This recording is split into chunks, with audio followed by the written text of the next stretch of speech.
नमस्कार, news for nation देख रहे हैं आप। आपके साथ मैं हूं ऋचा शर्मा। बिहार में अब बहुत जल्द चुनावी दंगल होने वाला है, लेकिन उससे पहले अब एनडीए में सब कुछ ऑल इज वेल होता दिख रहा है। हालांकि ये माना जा रहा था कि बिहार में भले ही लड़ाई महागठबंधन वर्सेस एनडीए की हो, लेकिन एनडीए के अंदर खाने भी लड़ाई दिख रही है, एलजेपी वर्सेस जेडीयू वाली लड़ाई।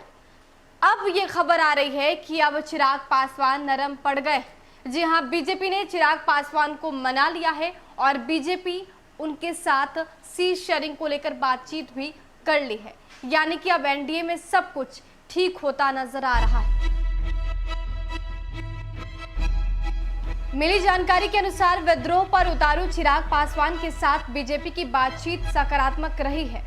इसके बाद चिराग नरम पड़े दिख रहे हैं। चिराग की नाराजगी के दो प्रमुख मुद्दे रहे। पहला तो एनडीए में सीटों के सम्मानजनक बंटवारे का है और दूसरा मुद्दा बिहार के मुख्यमंत्री नीतीश कुमार की सरकार से उनके मतभेद का। गौर करें तो ये मतभेद भी बिहार विधानसभा चुनाव में सीटों के बंटवारे से जुड़ा।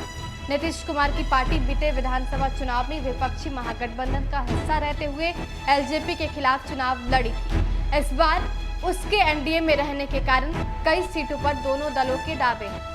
2015 के विधानसभा चुनाव में एलजेपी को 42 सीटें दी गई थी, जिनमें उसने 2 पर जीत दर्ज की थी। एलजेपी बीते चुनाव से अधिक सीटें चाहती है, जिसमें जेडीयू बड़ी बाधा है। हालांकि अब लग रहा है कि बीजेपी ने बीच का रास्ता निकाल लिया है। एलजेपी के लिए एनडीए में अब तक अधिकतम 25 सीटों की पेशकश की जा रही थी। इसके अलावा राज्यपाल कोटे से भरी जाने वाली विधान परिषद की 2 सीटें देने की चर्चा थी। एलजेपी इस पर तैयार नहीं थी। सूत्र बताते हैं कि बदली स्थिति में एलजेपी को विधानसभा की 28 सीटें दी जा सकती है। परिषद की 2 सीटें इनके अतिरिक्त होंगी, यानी कि एलजेपी को कुल 30 सीटों का प्रस्ताव दिया जा सकता है। खास बात यह है कि एलजेपी में सीटों पर अंतिम फैसले के पहले नए दोस्त का भी इंतजार किया जा रहा है। ये महागठबंधन से आ सकते हैं। सूत्रों का कहना है कि नए दोस्त को विधानसभा की सीटें कम दी जाएंगी, लेकिन दूसरे माध्यम से कमी की भरपाई कर दी जाएगी।